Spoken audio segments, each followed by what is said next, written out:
Почитувани, ве поздравувам сите кои што во моментов сте на програмата на Канал 5 и се разбира ве поканувам да го проследите разговорот кој што ни следува во продолжение.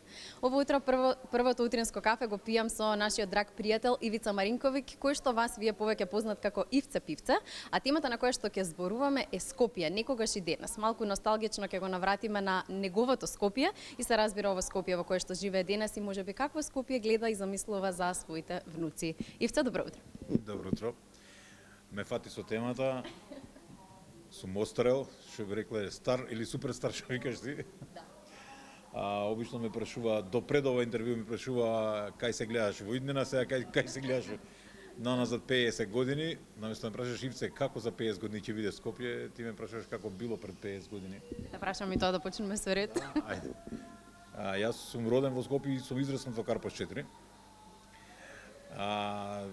Средно школа завршив во Никола Карев пешки одење секој ден, така да тој дел ми е изоден веќе. Потоа на факултет во автокоманда на земјоделски факултет. И тој дел околу Истгейт ми изоден пред да биде Истгейт, тоа све ми е ишпартано, беше интересно што тука беше сајмиште за тие што не се сеќаваат.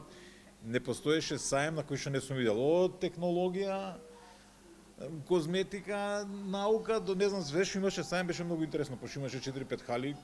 Интересно беше, студенти. Генерално младоста ја помина во МКС, 25 мај тогаш, пошто многу глумев, имавме наше друштво, дружина за глумење.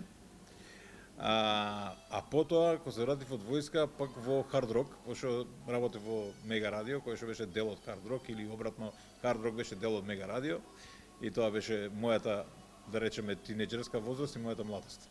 Да, Ивце, морам да те прашам за ноќниот живот во Скопје, кој што за жал сега речи си да го немаме. Мислам дека во другите градови повеќе има ноќен живот отколку овде, но можеби тоа се случи и после Кочани, но ајде да ја оставиме настрана таа тема. Како беше ноќниот живот во Скопје? Порано е тема која што секогаш ме интересира, бидејќи ние младите никогаш не сме успеале да го доживееме тоа време на Скопје.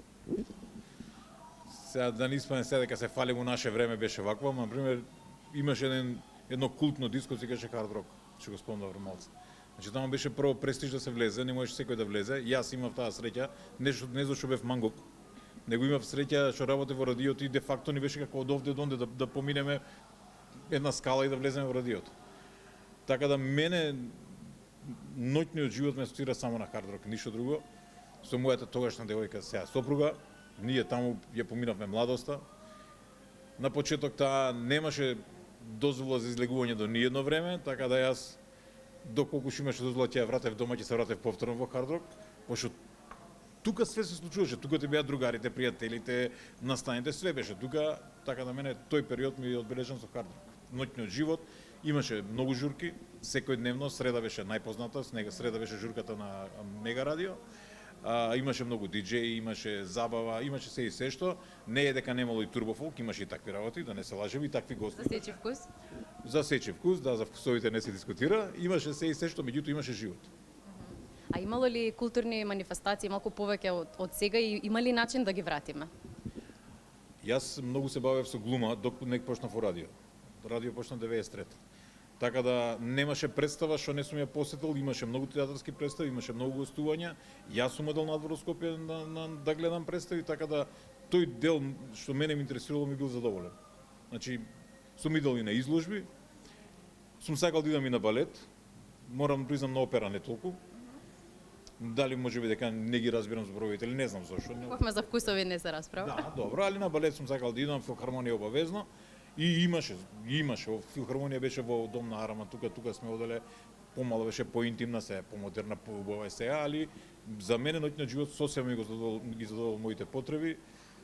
Hard Rock беше тоа кај што се случуваше, а сето ова беше на дополнување на вкусовите, да речам, на своите афинитети. Мене тоа ме интересирало, драма и овие филхармонија и балет. И што најмногу ти недостасува од како што кажа во најавата во твоето Скопје или Скопје од твоето време? Годините, да сум помлад мазе. Па не знам, не можам да кажам дека нешто не ми недостасува, све во свое време. Тогаш ми беше супер, сега ми е супер на оваа возраст, оваа констелација, што работам, што живеам, како живеам, така да мене ништо не ми недостасува. Све во свое време ми е таман, фала му на Бога што е тако, и за наредни 50 години така планирам да остане се што. Што и сакам да те прашам, какво Скопје замислуваш и посакуваш за твоите внуци кои што се уште ги немаш, но се надеваме дека тоа ќе се промени? Прво посакувам, дај Боже, утре завтра имам два-три внука, и посакувам да бидат само среќни. Ако се среќни, свеќе биде убаво. Ако се некои, што би се рекло вака жаргонски мргуди, свеќе им не чини, односно ништо нема да им чини, така да им посакувам да бидат среќни и задоволни со тоа што го имаат. Генерално, ако збориме на внуци, тоа што мислиме на деца, на детето малку му треба за среќа. Ние возрастни од кои ќе почнеме да растеме, почнуваме да завидуваме, почнуваме све поише нешто да ни треба, така да им посакувам прво да бидат среќни, задоволни, да имаме сите заедно убава фамилија и така го замислувам ја мојот живот во иднина. Претпоставам дека ќе биде во Скопје, јас тука сум роден, тука решив јас заедно со мојата сопруга да останеме да живееме, да се бориме, какво што е такво е. Среќни сме, задоволни сме што сме направиле и им посакувам нив, ако гледат овде среќата, тука да останат. Кај што ја гледа среќата, таму додат, но мислам дека една е родна земја и дека таа родна земја ќе им пружи највеќе среќа, според моите сваќања. Ја спомна среќата, некако честопати повозрастните луѓе знаат да кажат дека порано луѓето биле многу посреќни од денес. Кој е твојот рецепт за среќа? Јас сум и сега среќен, не знам зашто би бил порано среќен. Мојот рецепт за среќа што имам хармонија дома. Од тука ми потекнува се, од тука ми све ми завршува. Денеска ќе ми заврши денот. Дома ќе биде приказната. Се ми е дома. Со сопругата, сега со ќерката не живееме, ама генерално со овие комуникации, она е во Скопје, тука живее, често се гледаме, доаѓа секој викенд. Ама генерално не гледам дека порано сум бил посреќен од сега. Но зависи во што ја гледаме среќата. Ако е во парите, некој сум бил повише среќен или помалку среќен, ако е во парите. Ама не е све во парите. Не е се во материјалното, има навистина други вредности кои што треба да ги негуваме и се разбира гласно да зборуваме за нив и секогаш во Здрава Македонија се трудиме да го правиме тоа. И се ти благодарам многу за ова прво утринско кафе што го исписумене. Се надам дека гледачите уживаа во нашиот разговор, а јас се надам дека ќе имаме и уште поубав повод за повторно да се сретнеме.